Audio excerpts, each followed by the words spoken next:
Hi friends, నేను మీ YVS. ఈరోజు drawing teachers lesson plan 2 గురించి తెలుసుకుందామండి. అసలు లెసన్ ప్లాన్స్ డ్రాయింగ్లో 7 రకాల సబ్జెక్ట్స్ మీద ఉన్నదండి.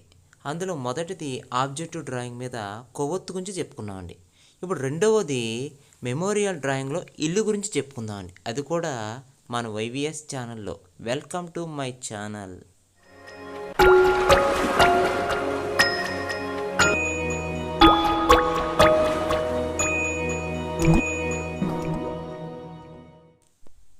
మన పాఠశాలలో పిల్లలకి ఏ రకంగా పాఠాలు చెప్పాలి అనే విషయాన్ని రూపొందించుకునేదే పాఠ్య పథకము లేదా లెసన్ ప్లాన్ అంటారండి. ఈ లెసన్ ప్లాను కాంట్రాక్ట్ అయినా, అవుట్సోర్సింగ్ అయినా, రెగ్యులర్ అయినా ఎవరి దగ్గరైనా సరే ఉండడం మంచిదండి. ఎందుకంటే కనుక పై అధికారులు వచ్చి అడిగితే కనుక మన దగ్గర ఒక్క లెసన్ ప్లాన్ కూడా లేదండి అంటే కనుక బాగోదు కదండి. మీరు ఏ ప్లాన్ని అవలంబించుకుని పాఠాలు చెప్తున్నారు చెప్పండి అని అడిగితే కనుక చూపించడానికి ఒక ప్లాన్ అంటూ ఉండాలి. కాబట్టి ఈ పాఠ్య పథకం అనేది ఉపయోగపడుతుందనే ఉద్దేశంతో మీకు చెప్తున్నానండి. ఈరోజు మన పాఠ్య ప్రణాళికలోకి వెళ్ళేటప్పటికి ఫస్ట్ ఉపాధ్యాయుని పేరు రాసుకుంటామండి. అది నా పేరు రాసుకున్నాను, అలాగే మీ పేరు రాసుకోండి. నెక్స్ట్ తరగతి 6, 7, 8 తరగతులు. విషయం చిత్రలేఖనం, లేకపోతే డ్రాయింగ్, లేకపోతే ఆర్ట్ అని రాసుకోవచ్చండి. ఆర్ట్ ఎడ్యుకేషన్ రాసుకోవచ్చు. బోధనాంశం మెమోరియల్ డ్రాయింగ్ బ్రాకెట్లో ఇల్లు. అంటే మనం ఏ సబ్జెక్ట్లో ఏం రాస్తున్నామని చెప్పాం కదండి. ముందు వేరే రాసాము, ఇప్పుడు ఇల్లు రాస్తున్నామండి. అంటే రెండిట్లు తేడా తెలియదు కదా. బోధనా పద్ధతి ఉపన్యాస ప్రదర్శన పద్ధతి. అంటే మనం నోటితో చెప్తున్నాం కాబట్టి ఉపన్యాస ప్రదర్శన పద్ధతి అంటే చూపిస్తూ చెప్తామండి. బోధనా పరికరాలు నల్లబల్ల, శుద్ధముక్క, చార్టు మొదలగునవి. అంటే నల్లబల్లని ఉపయోగించుకుంటూ శుద్ధముక్కతో చార్టులను ఉపయోగిస్తూ చెప్తామండి. సమయం 45 నిమిషాలు లేకపోతే 30 నిమిషాలు మధ్యలో ఉంటుందండి. అంటే టైము అడ్జస్ట్మెంట్ ప్రస్తుత కాలం మారుతుంది కాబట్టి ఇస్తామండి. బోధనా లక్ష్యములు స్పష్టీకరణలు. అంటే స్పష్టీకరణ అంటే కనుక నిజంగా మనం స్పష్టంగా అనేది చెప్తూ ఉంటాం కదండి, క్లియరెన్స్ కానీ ఆ విషయాన్ని తెలియజేస్తామండి. అయితే కింద 7 అంశాలు రాస్తాం కదండి, చూస్తున్నారా? ఈ 7 అంశాలు మనకు చాలా ఇంపార్టెంట్ అండి. ఎందుకు ఇంపార్టెంట్ అంటున్నామంటే కనుక జ్ఞానము అంటే అవగాహన, జ్ఞానము నుంచి ఇవన్నీ ఉన్నాయి కదండి. ఇవన్నీ క్లియర్గా చూసుకోవాలి. జ్ఞానము, అవగాహన, వినియోగము, నైపుణ్యము, వైఖరులు, బోధన, అభ్యాస, కృత్యాలు. వీటిని ఇంగ్లీష్ పదాలు కూడా ఇక్కడ ఉన్నాయండి, చూస్తున్నారా? వాటికి ఇంగ్లీష్ పదాలు తెలుగులో ఎలా ఉంటాయి అనేది విషయాన్ని క్లారిటీగా చూపిస్తున్నామండి. అయితే ఈ విషయాలన్నీ మీకు క్లారిటీగా అర్థమవుతుందనే ఉద్దేశంతో వివరిస్తూ చెప్తున్నానండి. అయితే ఈ జ్ఞానము నాలెడ్జ్ ఎలా ఉంది ఒకసారి చూద్దండి. అయితే జ్ఞానానికి వచ్చేటప్పటికి విద్యార్థి ఇల్లు యొక్క ఆకారాన్ని జ్ఞప్తికి తెచ్చుకుంటాడు, అంటే గుర్తు తెచ్చుకుంటాడండి. అవగాహన విద్యార్థి ఇల్లు యొక్క ఆకారాన్ని, దీర్ఘచతురస్రం యొక్క ఆకారాన్ని గమనిస్తాడు. అర్థమవుతుందండి? అంటే రెండింటిని గమనిస్తాడండి. వినియోగం అప్లికేషన్ అంటే విద్యార్థి చిత్రీకరణ సమయంలో పై జ్ఞాన అవగాహనను వినియోగించుకుంటాడు. అంటే పైన ఉన్నాయి.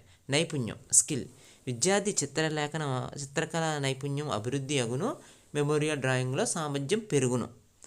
అంటే ఇక్కడ నైపుణ్యము అభివృద్ధి అగి మెమోరియల్ డ్రాయింగ్లో సామర్థ్యం అనేది పెంచుకుంటాడు అన్నమాట, గుర్తు తీసుకుంటాడు. వైఖరులు విద్యార్థి చిత్రకళపై అభిమానం కలిగి ఉండును. అర్థమవుతుందండి? నెక్స్ట్ ఇక్కడ ఆసక్తులు విద్యార్థి చిత్రకళ యందు ఆసక్తి కలిగి ఉంటాడు. అర్థమైందండి? ఇంట్రెస్ట్ కలిగి ఉంటాడు అన్నమాట. నెక్స్ట్ బోధన అభ్యాసన కృత్యాలు. అర్థమైందంటే టీఎల్ఎం. ఉపాధ్యాయుడు ఇల్లు చిత్రించడంలో విద్యార్థులకు ఉపాధ్యాయుడు ఈ క్రింది విధంగా ఉపయోగపడవచ్చును. అంటే మనం ఏ రకంగా ఎక్స్ప్లెయిన్ చేస్తాం అనేది పిల్లలకు అర్థమవుతుందండి. అర్థమవుతుందండి? ఈ విధంగా క్లియర్గా చెప్తున్నాం. ఇప్పుడు పైన ఉన్నటువంటి పటాన్ని ఎలా వివరించాలో మీకు ఆల్రెడీ ఐడియా ఉంది కదండి. అంటే 3 పార్ట్ల కింద చేసుకుంటాం కదండి. ఒకటేమో బోధన అభ్యాసన కృత్యాలు, 2 అభ్యాసన కృత్యాలు, చిత్రీకరణ పద్ధతి అని 3 బాక్సుల కింద డివైడ్ చేస్తామండి. అంటే ఈ 3 బాక్సులు క్లియర్గా అనాల ఉద్దేశంతో స్కేల్తో డివైడ్ చేస్తున్నానండి. అర్థమవుతుందండి మీకు? ఇలా డివైడ్ చేసిన తర్వాత చూడండి, ఇక్కడ కరెక్ట్గా చూడండి. ఇప్పుడు బోధన అభ్యాసన కృత్యాలు అంటే కనుక ఉపాధ్యాయుడు అని అర్థం అండి. ఉపాధ్యాయుడు చెప్పేటువంటి విషయాలు అని అర్థం. నెక్స్ట్ అభ్యాసన కృత్యాలు అంటే కనుక విద్యార్థి వింటాడు కాబట్టి విద్యార్థి కృత్యాలు కింద చెప్తామండి. చిత్రీకరణ పద్ధతి మనం ఏ రకంగా చెప్తున్నాం అనేది చిత్రీకరణ పద్ధతిలో చూపిస్తామండి. అర్థమైందండి? ఇప్పుడు ఇక్కడ ఉపాధ్యాయుడు ఏ విధంగా చెప్తాడు, విద్యార్థి ఏ విధంగా చేస్తాడనే విషయాన్ని క్లియర్గా చెప్పుకుంటూ వెళ్దామండి. చూడండి, ఉపాధ్యాయుడు ముందుగా విద్యార్థులను క్రమశిక్షణతో కూర్చోబెట్టి చెప్పబో పాఠ్యాంశాన్ని ప్రశ్నల ద్వారా రెట్టించి అప్పుడు పాఠ్యాంశం పేరును ప్రకటించను. అర్థమైందండి. నెక్స్ట్, విద్యార్థులు క్రమశిక్షణతో కూర్చుని ఉపాధ్యాయుని ప్రశ్నలకు జవాబులు చెబుతూ ఉపాధ్యాయుని అనుసరించాలి. అర్థమవుతుందండి. మనల్ని అనుసరిస్తూ ఉంటాడండి. అంటే మనం ఏ విధంగా చేస్తున్నాం అని. పిల్లలు మానవులకు కావాల్సినవి ఏమిటి అని అడుగుతున్నాం అని క్వశ్చన్. చూస్తున్నారా, పిల్లలు మానవులకు కావాల్సినవి ఏమిటి అని అడిగాం. వాళ్ళు స్టూడెంట్స్ దీనికి సమాధానం చెప్తున్నారు. చూడండి, నీరు సార్ అంటున్నారన్నమాట. అర్థమవుతుందండి. పిల్లలు బతకడానికి ఏమి అవసరము అని అడిగామండి. నెక్స్ట్ క్వశ్చన్, ఆహారం సార్ అని చెప్పారన్నమాట. నెక్స్ట్, పిల్లలు ఉండడానికి ఏమి కావాలను అని అడిగామండి. గృహము లేక హౌస్ అని చెప్పారన్నమాట వాళ్ళు.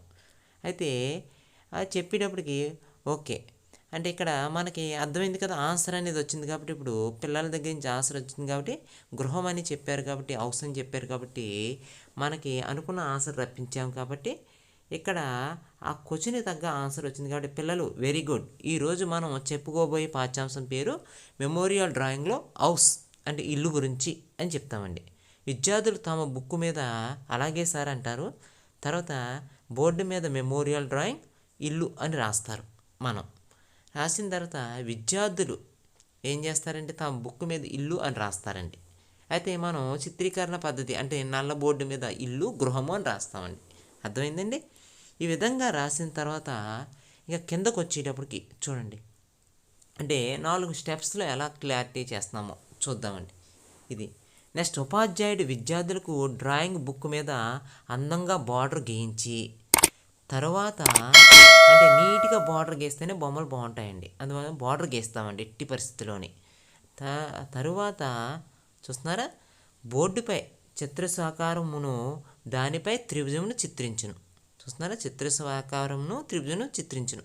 విద్యార్థి అందంగా బుక్లో బార్డర్ గీసిన తర్వాత చిత్రసం గీసి దానిపై త్రిభుజం చిత్రించును. అర్థమవుతుందండి.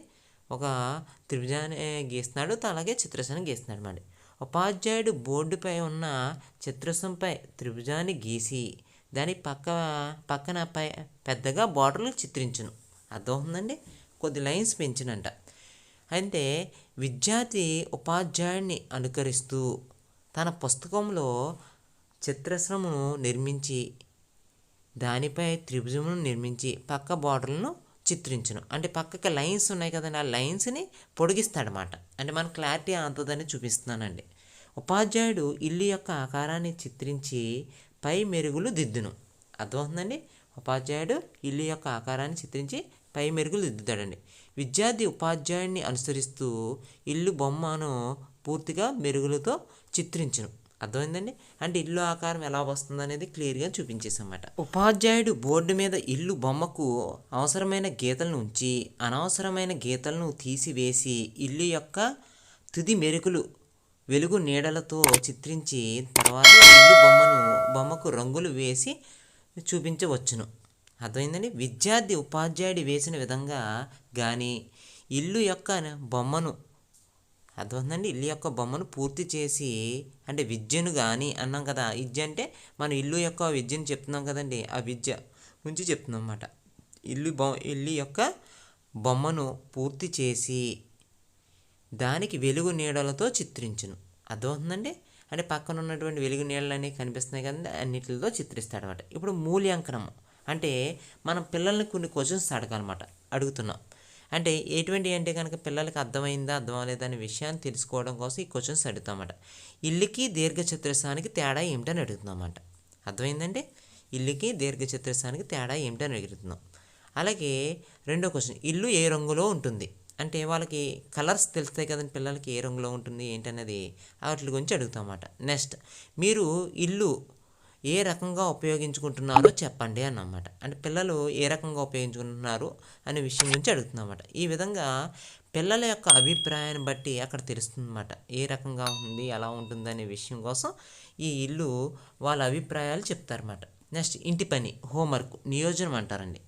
విద్యార్థులకు అంటే హెచ్డబ్ల్యూ అని కూడా చెప్పొచ్చు. విద్యార్థులకు ఇంటి పని కింద ఇల్లు ఆకారంలో ఉండే మరొక వస్తువు బొమ్మను మరుసటి క్లాసులోకి గీసుకురమ్మని చెప్పాలి. అర్థమవుతుందండి?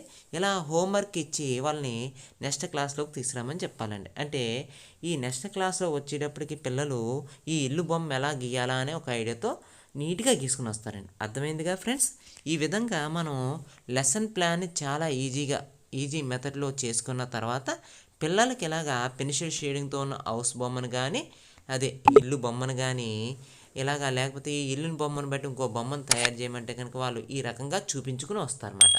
ఈ విధంగా పిల్లలలో అవగాహన కలిగిస్తే కనుక మన లెసన్ ప్లాన్ కూడా మనం చెప్పిన పాఠానికి చాలా అందం చేకూరుతుందని అభిప్రాయంతో ఈ లెసన్ ప్లాన్ తయారు చేసి మీకు పెడుతున్నాను. అయితే ఈ లెసన్ ప్లాను మన వాళ్ళందరికీ ఉపయోగపడుతుందని ఆశిస్తున్నాను. ఈ వీడియో కనుక నచ్చితే కనుక లైక్ చేయండి, సబ్స్క్రైబ్ చేయండి, అలాగే నా ఛానల్ ఫాలో అవ్వండి.